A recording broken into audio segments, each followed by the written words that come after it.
I know, I know. I thought you weren't doing these anymore. I didn't say anymore. I said as much.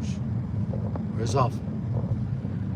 I just thought, you might want to see the snow on the ground in daylight and not at night.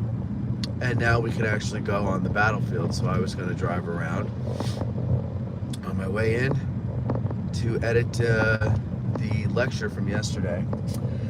I have to say, I need to give you advice. If you are someone who is into or wanting to get into videography, and maybe say you wanted weddings, or you want to cover something live where there's no take two, some live event, a lecture, a wedding, something like that, bar mitzvah, bat mitzvah,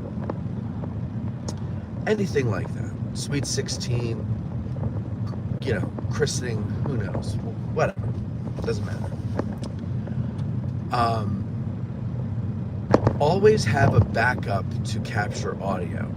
Here's what I'm talking about. Yesterday, I have, wireless microphones. Wireless microphones use radio frequency from the transmitter to the receiver. Oh, what have we got here? Road work ahead. And that radio frequency is on channel. And like with a walkie-talkie or anything else, you need to have a good, strong signal on your channel.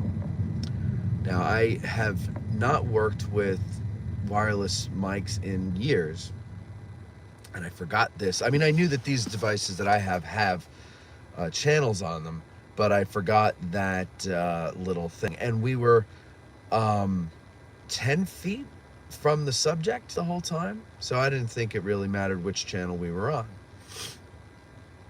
I'm watching the what do you call it? The screen on the camera, and I'm noticing that the meter for the audio is every once in a while cutting out on the channel that the wireless mic is on, and then it comes back in at random times. And so I'm like, what the hell? And I look at the receiver, and every time it happens, the receiver has like your cell phone, right? Where you have full bars or one bar or whatever. It has like one or no bars. And I'm like, oh my God, I'm on a bad channel. What the hell? Exercise and stupid. Okay, gotcha. So I'm like, oh, damn it, I'm on a bad channel. Well, luckily, I had my shotgun mic there. Now, a shotgun mic is, like when you see on TV the guy holding the microphone on the boom, and sometimes it comes into the... it's a very direct microphone. You point it at something and really pick it up well. So I had that on a microphone stand facing the audience, because I'm a guy who wants you to be put in the place, and sound is a good way to do that. So I figured, well, I'll have on one channel the speaker and the other channel the audience. Well, luckily I had that there, so I quickly turned it around and pointed it at Carlton, knowing that I was not going to be using the audio from the wireless microphone for this video. When the lecture was over, I grabbed the mic, I used it to channel 3, and it was full signal, no problem at all. So it's funny, I was talking to somebody about it afterwards, and they're like that theater, those theaters that they use for them are like wireless signal black holes. Like, it's really tough to get. Good luck getting cell service there. I get 0 bars of cell service down there. I know some people get 1 or 2. I get nothing. I'm like out of service. So lesson learned, but luckily I have a background in doing web videos, so I know you always have that backup microphone in case your wireless doesn't work. You can have radio interference. You can have a person always, when they talk, they thump their chest, and that interferes with everything, and then you can't use it. Is it preferable to use the shotgun mic? No. You'd rather use the lavalier mic. But because life doesn't work the way you want it to, you always have a backup. And therefore, we will theoretically have audio for video, which I'm going to go and edit today. It's a 2-camera shoot that we did because there were artifacts. Typically, it's going to be a 1-camera shoot. I hire a guy out of pocket. It's not, the park doesn't do that, I do that. So patreon.com/addressing Gettysburg. And there's going to be one more if these things could talk, I think, not next week, but the following week.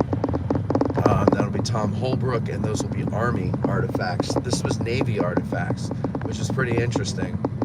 And you may be saying to yourself, why Navy? Why Navy artifacts? Well, watch the video and you'll find out. So how are you guys? Oh, that's great. That's great to hear.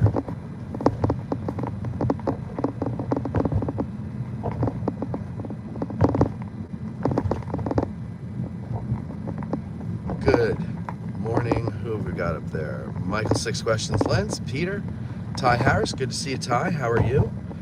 Ron, good morning to you. Andy, how you doing? Francis, hello. I was looking at wireless mics. I'll have to share what I found. Okay, yes, please, Peter. All information and any information is good information. Ron Moore says, morning, Matt. New 2nd Lieutenant patron. Looking forward to a good year. Thank you, Ron. Thank you very much. I believe I sent you a personal message last night thanking you for becoming a patron. Your name looks very familiar. And that's what I'm guessing it's familiar to me from whatever. I like to do that. I like to ask people how you found us and what made you, how effective was the guilt trip that we put on you to become a patron? That's basically what I want to know. Which guilt trip worked? And usually people tell me. Good morning through my lens. How are you? Andy is missing Gettysburg again. Rode wireless are very good. I love Rode microphones. I might switch. The ones that I have are oh shit, I can't remember the name of it now.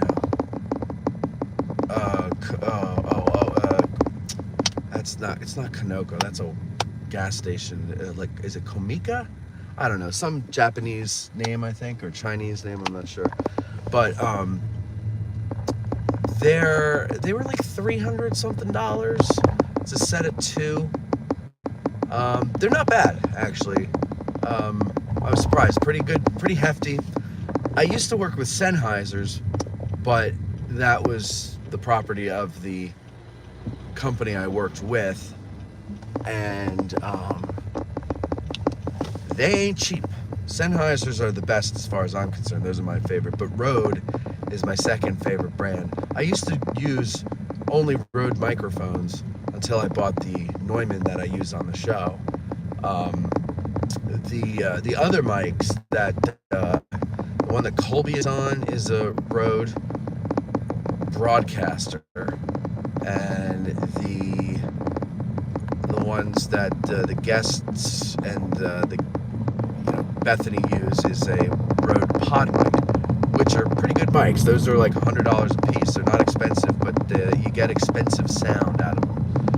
And yeah, what guiltily trip worked? What guilt trip worked was the style presentation. Said shit better support this guy. Oh, thank you. Thank you very much. So it wasn't actually my guilt trip. It was your recognizing of something. Your recognition of something, I should say. Mike Pedersen says, nice to see snow in Gettysburg. I hope the lecture will run smoothly. If you can screen grab the PowerPoint. And yeah, no, that's not happening, Michael. But what we set up, Chris Quinn and I went in, and here's why I was so dismissive of and saying that's not happening, is because the time to do that I don't have. So they have to be very simple edits, like, clean up the beginning, clean up the end, and that's it. So Chris Quinn and I went in. I had a theory. Well, it's not a theory, it's a fact, and I knew it to be true, but I never was in a position to affect the change that would make the difference.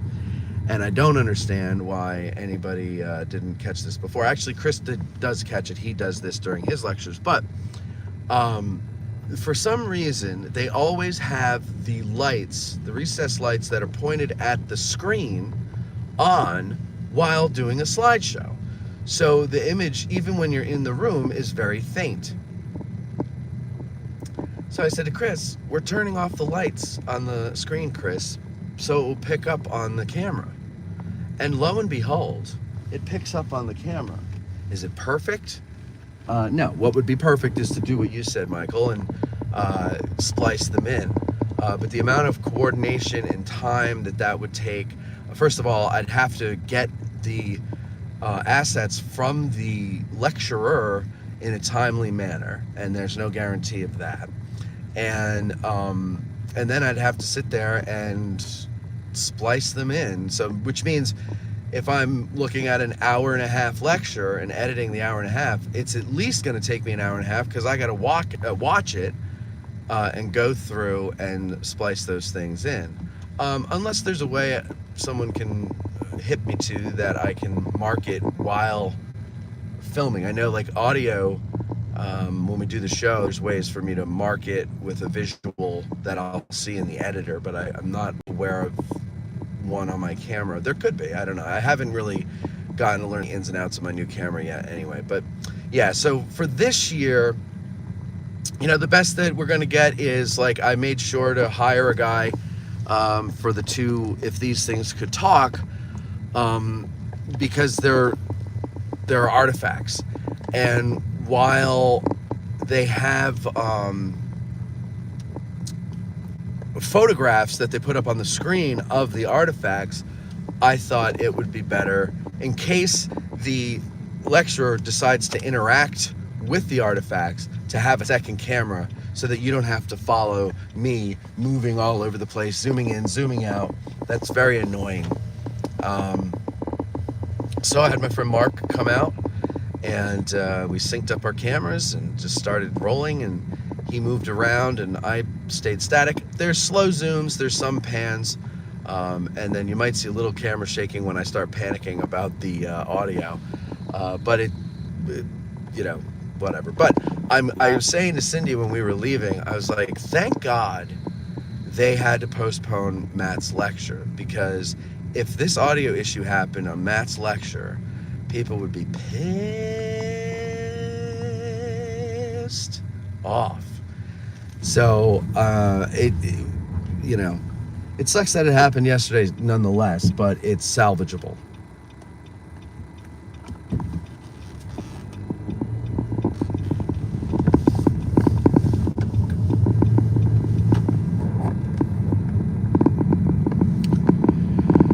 Six Questions says, what's your favorite area of the battlefield to drive through? Well, let me answer your second question first, Mike. The other question is, what are they doing on Oak Ridge? They're rebuilding the stone wall behind Baxter's Brigade's monuments. And I gotta say, I don't like it. It looks like something that is done in someone's garden when they get their property lands. It's too neat. It's too neat, it's too nice. I understand they don't want it to easily fall down when idiots climb on it, but it's not a real farm stone wall. I don't know. I don't like a stylized battlefield. I like a real battlefield as much as we can get it. But my favorite place to drive around, that's a good question Driving and walking are two different things. I love driving down West Confederate Avenue. I love walking the first day's battlefield, mostly the first corps position. I don't know why. I'm very drawn to that area. Someone once said when I said that oh, you died there in a past life. I'm like, yeah, right. Me and 3 million other people, and there weren't that many dead here. So come on. But I don't think it's that. I think there's something, I don't know. I don't have a thought as to what it is. But so walking, yeah, definitely first day's battlefield. I also like walking through like the Wheatfield Road, like walking down Wheatfield Road and that area all through there, Rose's Woods and the Wheatfield itself. I spent a lot of time doing that. Bob Steenstra and I, when I moved back here in 2018, Bob and I go way back. We've known each other probably, let's see, it'll be 20 years in 2005. I'm sorry, in 2025. So 19 years we've known each other. And when I moved back, he was one of the people I reconnected with. And we would go for walks a lot. I was actually getting in pretty decent shape. We would go for walks every day when it was warm, which, it was a pretty mild winter. So we would go for walks quite often. And we'd spend a lot of time down there. And Bob is a consummate educator. Even when you don't ask him, he's pointing things out, and he knows that I want to take the guide exam. So he was very, nurturing or helpful. Like, we'd be walking down, and he'd be like, "Okay, now do you know what this is here?" And I'd be like, "Oh, well, that's the," and he'd be like, "Okay, now why is it important?" I'd be like, "Oh, because well, I don't know." And then he'd be like, "Well, because blah blah blah, yada yada." I remember one time we stood on the bank for from what remains of the bank barn of or on, I guess it'd be the ramp of the Rose Farm, and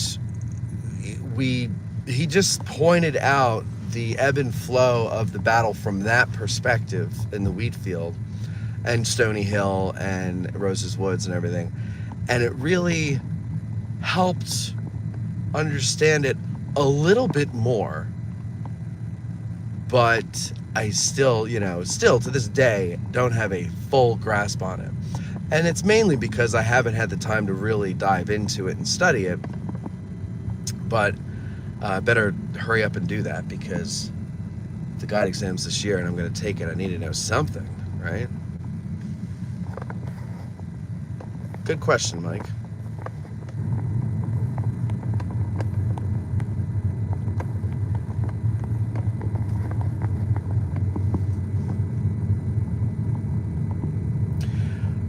Michael, there is a way to mix live with the two cameras. That will cost me more money.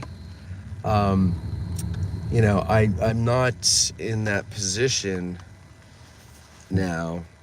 That's why I keep, and I hope I'm not annoying with it. I know I am for some, but that's why I really keep, pestering more patrons, because it's going to take a lot to be able to finance what I want to do with video and the way I think video should be done right.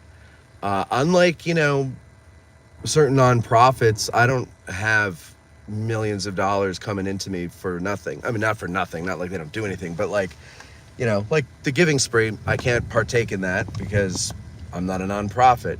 So people don't throw money at us. We got to earn it here at Addressing Gettysburg. And, but we want to earn it because we want to be able to put it into producing things that might actually surprise you and really help bring this battlefield to life.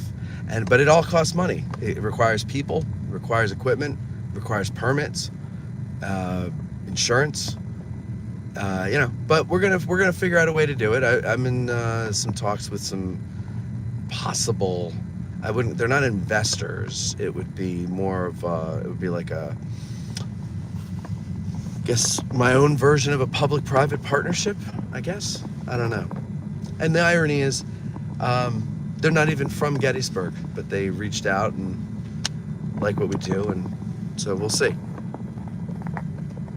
Let's see. I'm sorry. Let me pull over here. I meant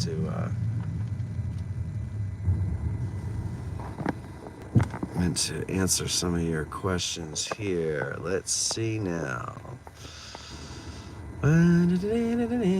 Jennifer, good morning to you. Ty Webb says maybe you could throw Cam a few apples and carrots and get him to stand next to the lecturer and do the sign language translation. Don't you love it when some idiot politician has somebody who's a fraud standing next to them doing fake sign language? Like, it just goes to show how not careful people are. Anyway, Peter says, liking the Dr. Jen Murray spotlight. Haven't finished yet. Yeah, that was fun. Jen is fun.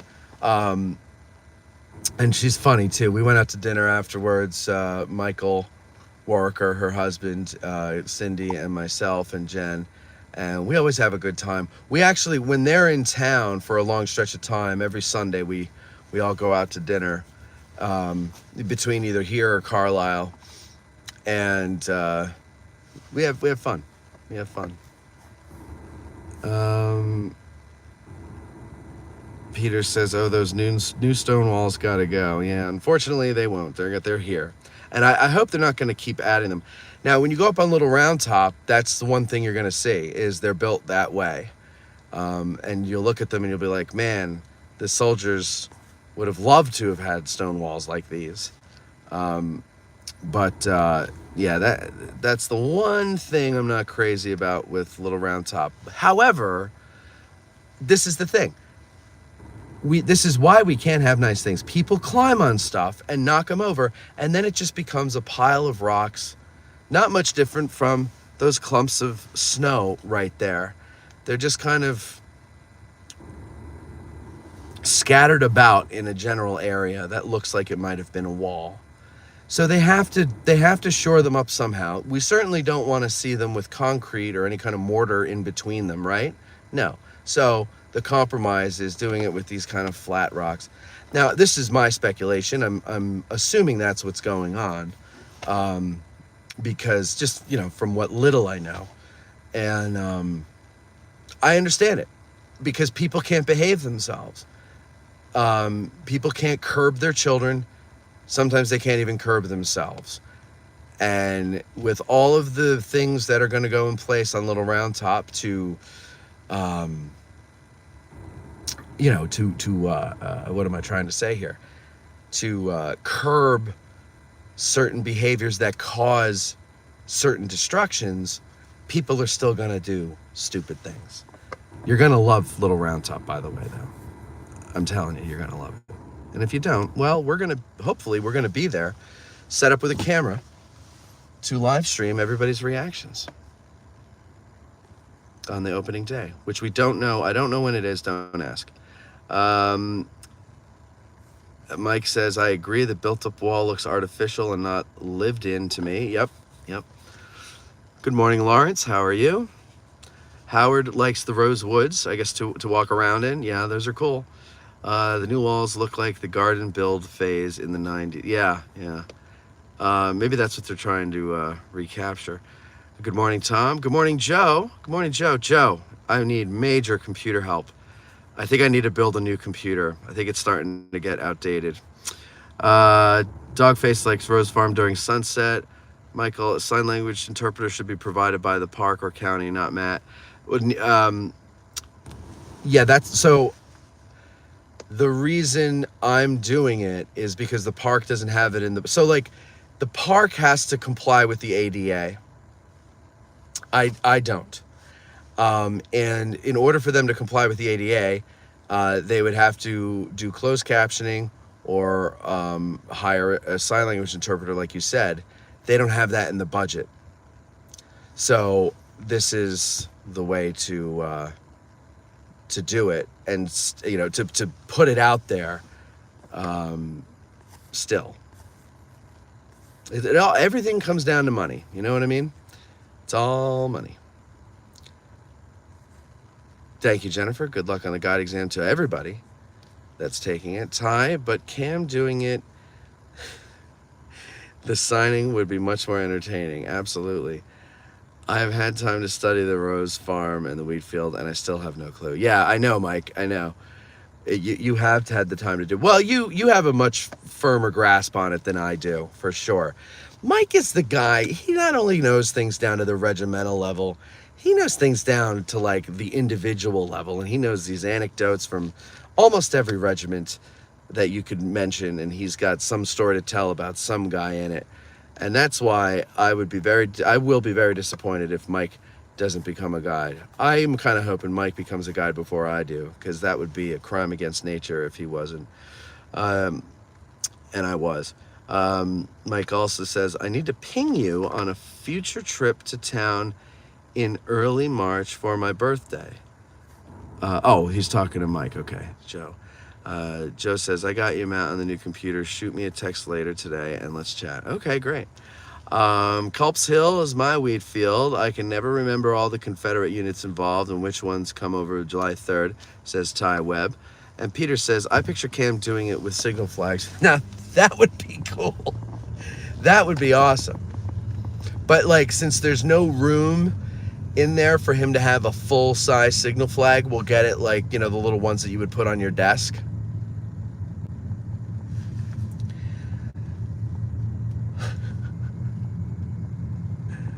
Oh, that's funny.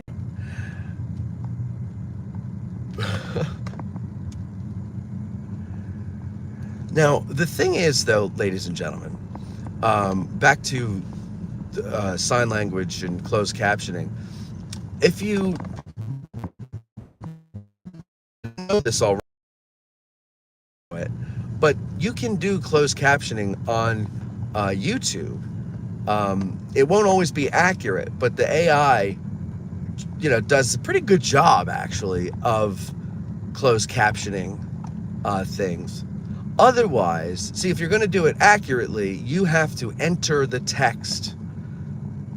And so if someone is speaking off the cuff, it's going to be, you know, it's not like, you know, you're reading from a prepared script that you can cut and paste. No, that means someone's got to sit there. If you're speaking off the cuff, someone's got to sit there and transcribe everything that you say. So luckily, YouTube has developed this AI. It works pretty well. So if you need it while working, you know, while watching it on our channel or anything you watch, you can turn it on. I do. I guess because I'm kind of hard of hearing, but also because, like, you watch a movie and the music and the sound effects are really loud. So you turn it down because it's like someone in the other room's like, turn that down! And you turn it down, and then it gets quiet, and the actors start talking again, and if everybody freaking whispers now, and you can't hear it, so you either turn it up or you turn the closed captioning on. So I turn and also I like to watch a lot of British shows, and you know, often their accents are a little, you know, the more colorful accents are a little harder to follow. So, yeah. Okay, we're moving forward here on Wheatfield Road, crossing the mighty Emmitsburg Road. The peach orchard to our right. And I'll probably lose you if I go down into the Valley of Death, but we're going to try it today. Okay, we're going to try it. We haven't gone there in a while. I know you're missing it. So we're going to try. We will lose signal, I'm sure, at some point. Stick with us. If you have to leave, come back in a minute or two to see if the signal is back.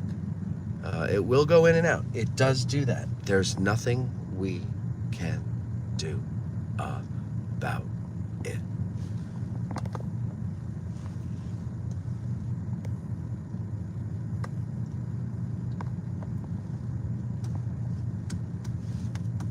Oh, the little ones like on a flight deck. Yeah, I guess he could use those, Peter. I think it would be funnier to see him holding the ones that you would put on your desk, because they're absurdly small.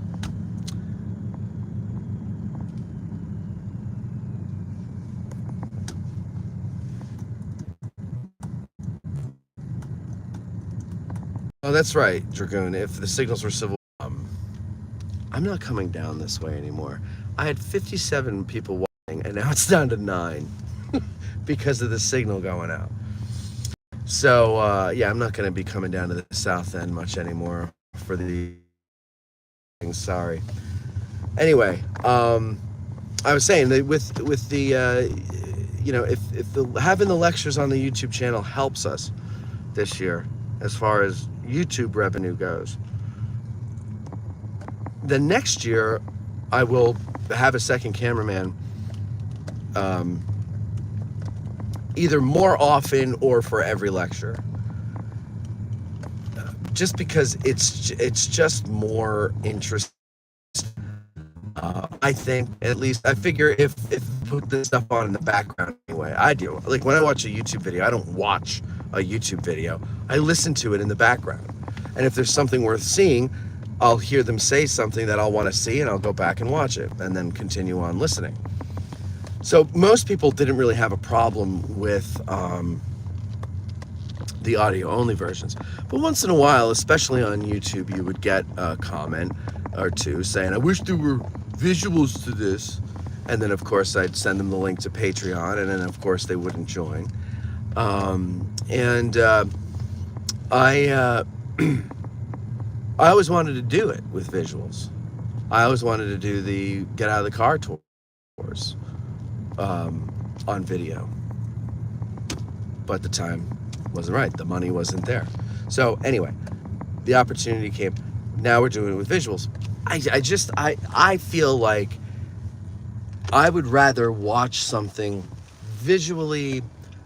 I'm not saying stunning or anything like that. I mean, you're not getting a Steven Spielberg movie here or a Christopher Nolan movie.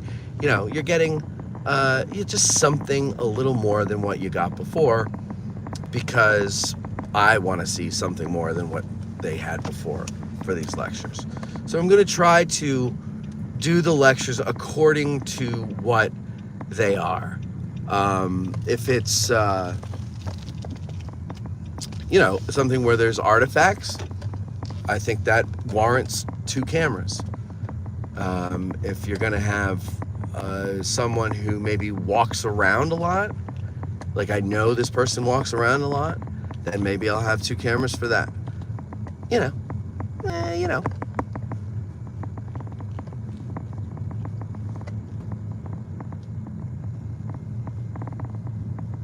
I would love to have 3 cameras.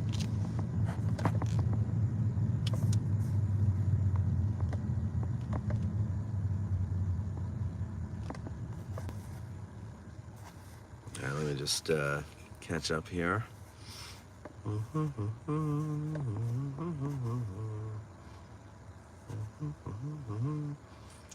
Maybe they should hire Garrett Morris to help with the hearing.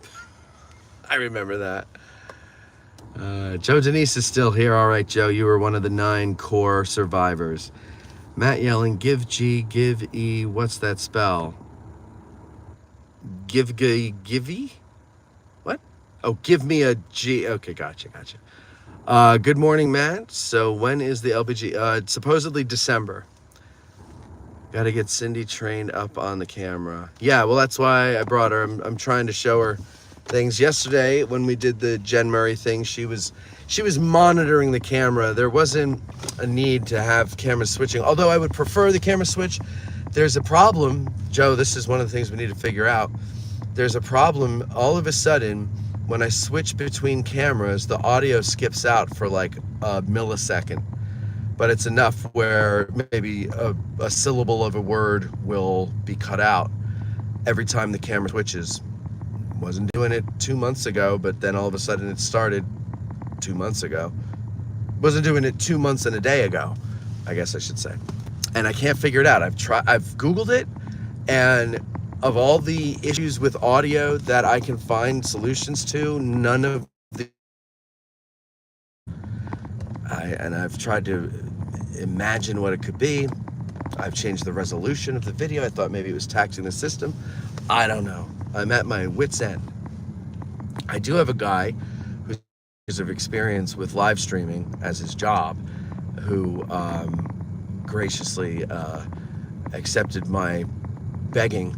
No, I didn't have to beg them, but I asked them to come in and look at everything that we have and advise me on how to modernize the system, because as you know, Joe, and many others know, technology changes in 5 minutes now, and what you bought today, which was the latest, greatest thing, you wake up in the morning and it's completely obsolete because this is the new way to do it. The technology that we're using for camera, first of all, the cameras themselves are old webcams, so there's that. And then the switcher is, OBS, which is fine. People still use OBS.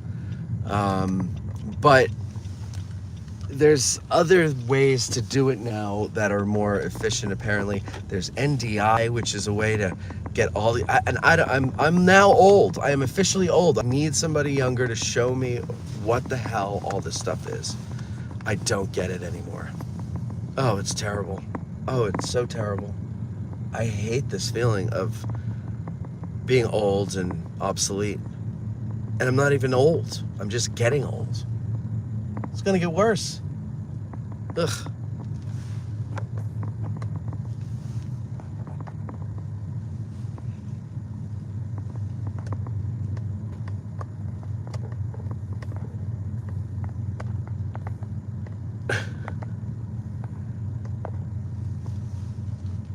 Visuals are great. Love the episode with Ken Rich falling out of the chair.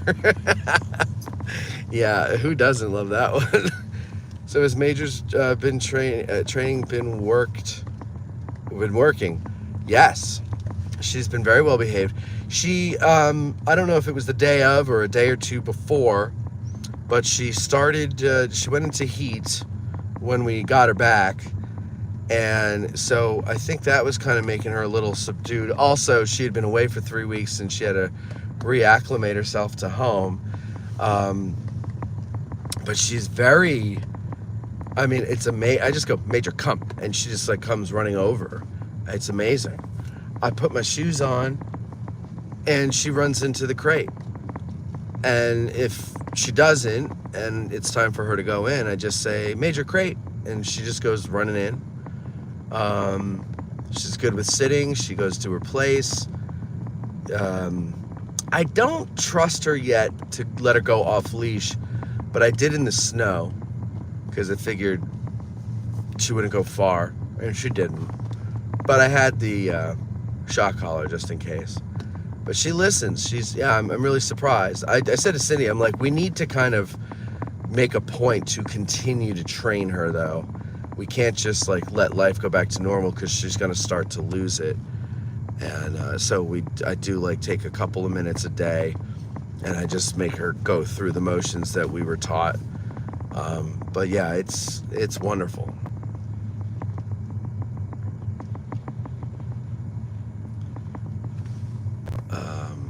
Ron says, I'm almost 65 and you're right. It does only get worse. So you got that looking forward to. Yeah. I know. Oh, I know. The elders of my family always reminded me, I remember my grandparents, sitting or standing up and grunting and then saying, don't get old, boy. And like I had a choice. But I said, no, I honestly believed at one point in my life that I was going to be the first person who actually wouldn't age. Like, I'll get older, but, I'll still be healthy. I'll still not get sick a lot. Because my whole life until 5-6 years ago, I barely ever got a cold. And then like all of a sudden, it's just everything. So I guess after all, I am a human being and I am mortal. And that was a big, big shock. Big shock. Couldn't believe it. I thought all the people who said that to me all my life were liars. I mean, I knew they were. But that I was? Me? Where am I going? No, so yeah, I know it's going to get worse, and it sucks. I can see it, with people here who, were like the balls. And then, now they're getting up there in the 60s, and I could see that they're starting to see things are changing and a new class is coming in. And I feel bad for them because I get it. I feel it already, just in society in general. But like, so yeah. But whatever. Sunrise, sunset. Technology moves so damn fast. That's why I stuck to history. Though now you have to combine the two. Yeah, exactly. You can't escape technology. And when you're, when you have an audience that is used to something. Now, luckily for me, the majority of my audience is over 35. So, and of that majority, the majority is over 45.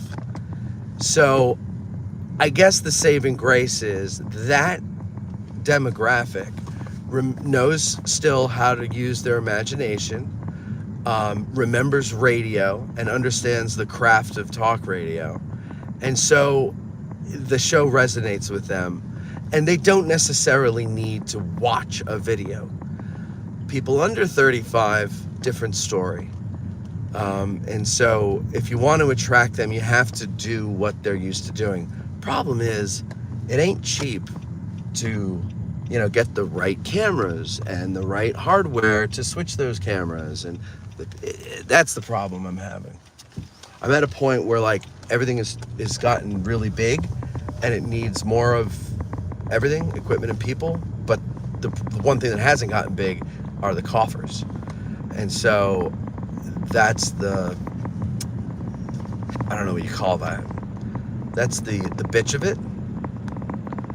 So I'll figure it out. Figure it out this year. Cindy and I were talking, and she's determined to make something happen.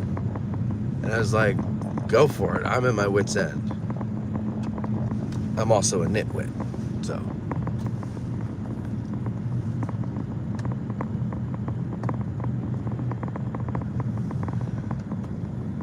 Yes, great. You're continuing the training. The smarter the dog, the sooner they figure out they don't have to obey. Yeah, exactly. And she's smart. She's a sneaky one. She's a sneaky one. Ty says, I was told I was okay being told not to get old. I hated the old guys who would always tell you not to get married. I gotta be lonely because you can't make a decent choice. Yeah, I remember those old guys too. And I know a lot of guys my own age and some even younger who are married and say the same thing. And I tend to agree with you. I have to be lonely because you made a bad choice. And I recognized that early on, and so I was very careful not to do that. But now I think I was too careful because I don't have any kids. And it's too late. So I shouldn't have been as careful there, I think. As much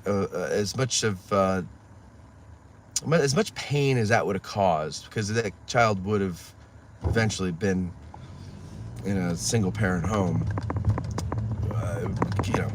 if I had it with any of the whack jobs that I was with before.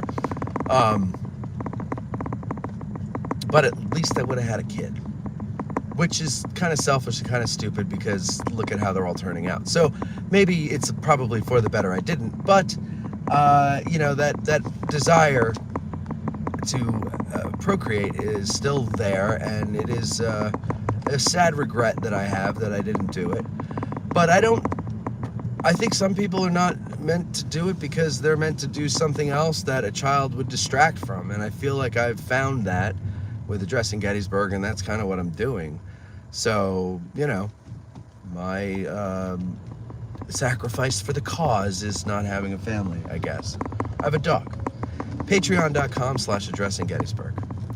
I'm going to go out to Sheets because I need gas. So I'm taking you out that way, but we're going to go via East Cavalry Field. Isn't this exciting? So let's see, today's Monday. Tomorrow will be 1 week doing the keto diet, and I have to tell you, I am starting to feel better. I'm not missing sugar as much. I don't get the stevia thing or the monk fruit thing. People are like, oh, try stevia, you can't tell the difference. No, it still tastes like sweet and low. It's disgusting. Is there anything that tastes like sugar that isn't actually sugar? The answer is no, ladies and gentlemen. No. And so I just have to say to myself, look, you did they call it bulletproof coffee, where you put a little butter or coconut oil or MCT oil on top. You let it melt on top, and you throw some heavy cream in there. And I got to tell you something, especially if you do it with the coconut oil, after a while, you forget the taste of sugar, and your taste buds get used to the way things actually taste without so much sugar and salt put in it. Although I'm not cutting out salt. And I don't really mind that. Or I just drink tea. I just drink unsweetened tea, which I drink anyway. I kind of prefer it. I find it refreshing. So, yeah. So the bread though. Oh, after we did the show on Thursday, we went out to dinner with Eric Dorr, and we went to La Bella Italia because most places were closed. And well, also we like La Bella, and so Cindy and I are like, okay, what can we have off this menu? And we had mussels, and I had a salmon, and she had something with chicken and vegetables. Everybody else ordered whatever. And they brought bread out. Now, they always bring bread out. It's often warm, but I swear to Christ, this was fresh baked, not warmed up, fresh baked, like straight out of the oven. It smelled so scrumptious, delicious, and Cindy and I were dying. We were like, take that bread to the other end of the. It was really hard not to eat that bread, but we didn't eat the bread. But we did steal all the pasta from Bethany's plate. No, we didn't do that. We were good. We were well behaved. That was tough though, the bread.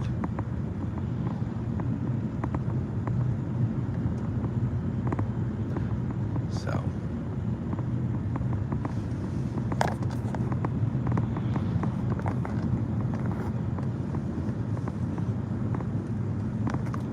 Lawrence doesn't mind getting old. It's just part of life. True, good point.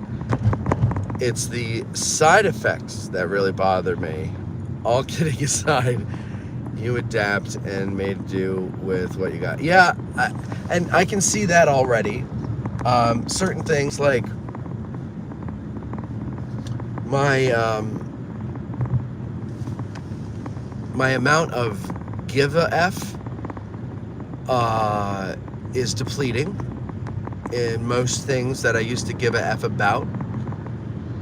So therefore I have a small reserve of give a F, and I must use it wisely instead of throwing it everywhere.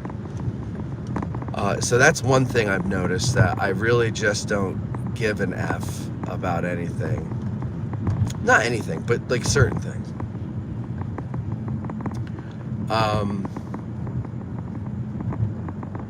That's the big one there, I think. That's the big change for me.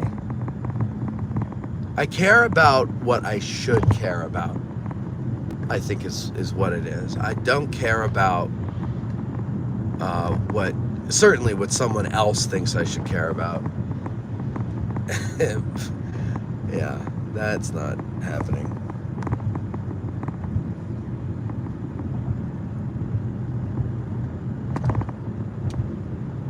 But you're right, it happens to all of us if we're lucky, which most of us are, you know. So it's a good thing to get old. It means you're living long.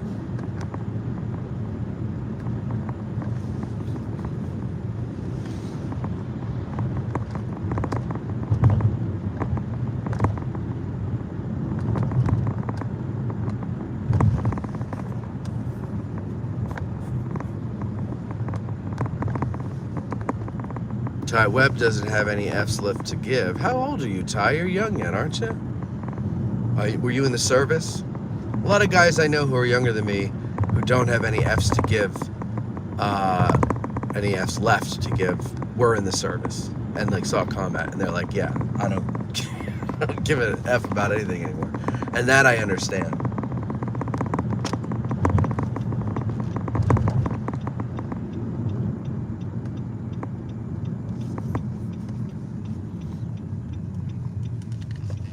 But like, you kind of have to not give an F about things for your own health, because especially if it's things you can't control.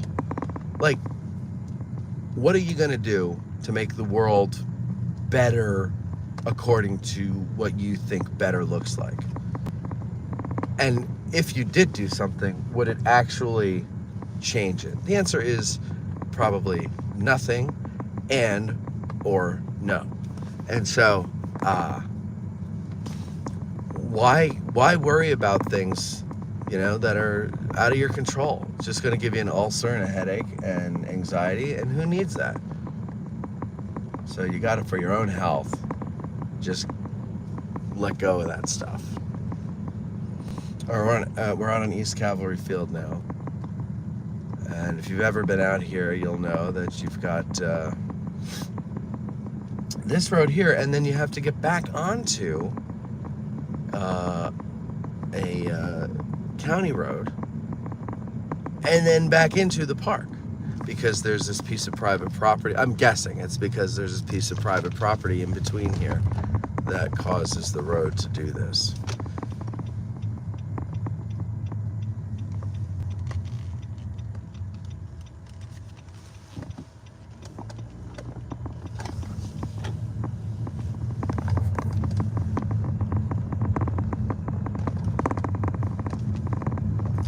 Peter says, got a cancer screening today. Still 0 F's given. Jeez. Well, I hope it comes out okay. See, that's something to give an F about, though. That's what I'm talking about. There's certain things to give an F about. Worry yourself sick is a different story. But give an F, yeah, you know.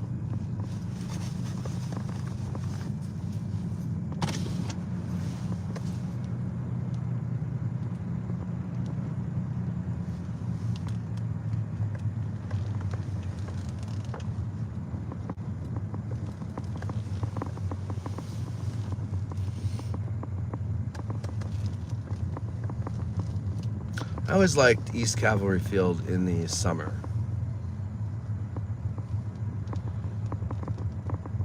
It's still pretty in the winter, but I like it in the summer more.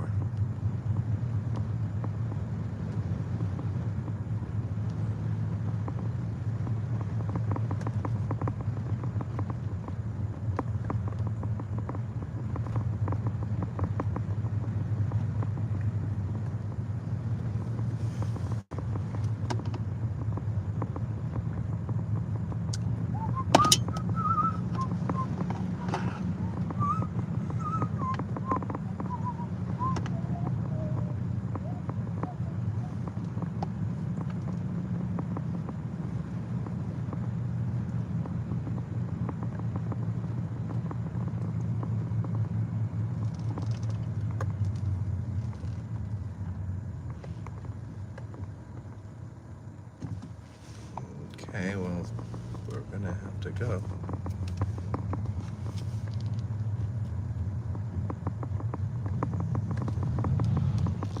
There we go.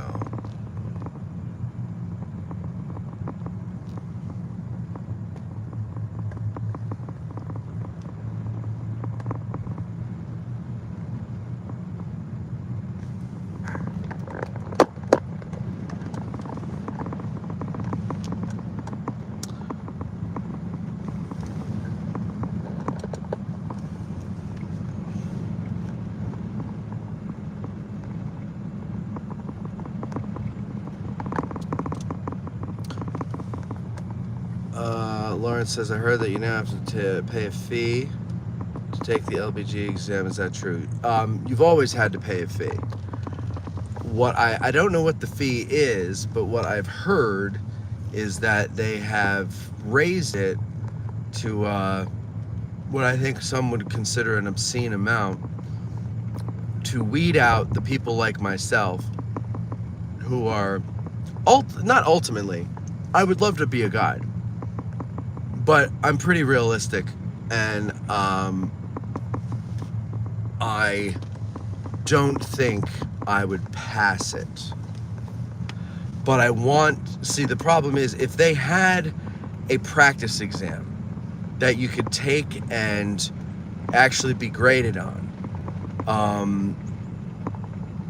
so that you can gauge whether or not you have a good chance, I would do that, and I would be like, okay, yeah, I'm never going to do this. But now it's going to cost me like $500 or $600 or whatever they're going to charge for it, just to see how much I know. Because I don't know what I know. I actually think I've heard, doing the show, I've heard so much of the story that I feel like I don't know anything, which is I don't know how to explain that. I felt like I knew more about the battle and had a firmer grasp on it prior to doing the show. But that was probably delusion and ignorance at work there. And I guess speaking with all of these historians who are expert in the subject, I guess just kind of makes me see how much I don't know. And it's a misrepresentation from what I'm told. It's a misrepresentation. It basically skews my thinking the wrong way, because, and I've said this before, and other people have said this on the show before, we look at people like Charlie Fennell and Gary Edelman and Tim Smith and Jim Hessler, who become expert on one or a few, big topics that they really have established. Okay, this is the guy you go to when you have a question about sickles, or when you have a question about, the town, or whatever the case may be.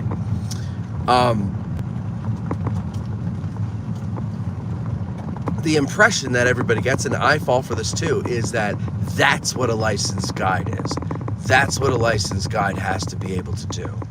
And the answer is no. The license is to give a general 2-hour overview tour of the battle. That's it. All that other stuff that these guys do is because that's where their interest led them. This is at work. But the average guide doesn't do that, doesn't have to do that. All you need to do is give a general 2-hour tour. It's probably a lot simpler than we psych ourselves up to think it is. But I don't know, because it's shrouded in mystery. And, in class, you take a test, you pass or you fail. Here, it's you take a test, you pass or you fail. It's not even pass or fail. It's, do you pass high enough based on, what number they're going to take? From what I understand, they might change this. I don't know. So, if they're looking for people 93 and above, then did you score a 93? So you could pass it with an 89 by school standards, but by their standards, that's not going to get you in until everybody 93 and above has been exhausted and they haven't found anyone. Then they'll go lower. But at least that's how I understand it. So it's the reverse of what everybody's used to. It's hard to get that license. These guys that have these licenses, it's no joke. And it's not something you just do willy-nilly. And but that's kind of what I'm doing. I'm kind of doing it willy-nilly, because I know how difficult it is, and I know what I'm made of, and I don't think that I would be able to go all the way. I don't think I'll pass the written with a high enough grade the first time. The first time I'm taking the test to see what the test is like, knowing full well that the second time I take the test, it's not going to be the same questions. but it's the more of the mindset or the style of the test that I'm trying to get a grasp on, and to see how well I do. I don't know. The funny, like I just don't know. I think because of what I do with the show and all the people I talk to, I can't see the forest for the trees. Like, I'm in the weeds, and I don't know what I'm looking at anymore.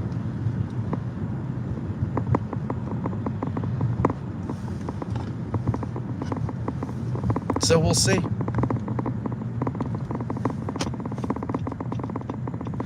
But yeah, there's a fee. There's always been a fee. The fee is supposedly going to be pretty high to weed people like me out. So, but I'm willing to pay the price because, like I said, there's no way to gauge it without taking it.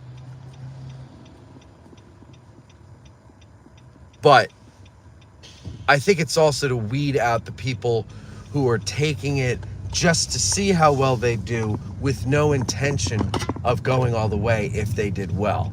I would go all the way if I did well. I just don't think I'm going to get that far.